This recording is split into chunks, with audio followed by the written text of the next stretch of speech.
Let's get into the word. Numbers 10, starting at verse 1. It's a little dark. Let's get it better. And the Lord spoke to Moses, saying, make 2 silver trumps for yourself. You should make them of hammered work. You should use them for calling the congregations and for directing the movement of the camps. When they blow both of them, all the congregation shall gather before you at the door of the tabernacle of meeting.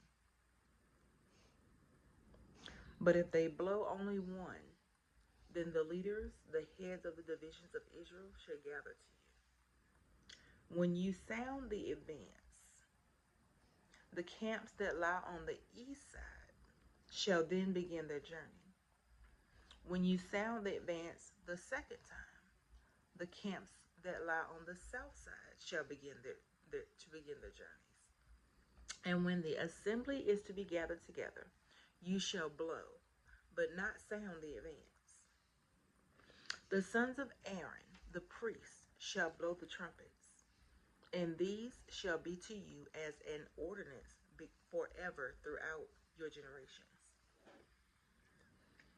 When you go to war in your land against the enemy who oppresses you, then you shall sound an alarm with the trumpets, and you will be remembered before the Lord your God, and you will be saved from your enemies.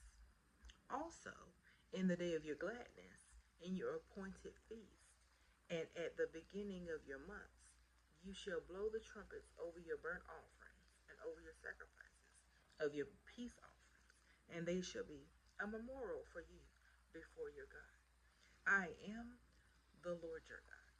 I'll see you in another video.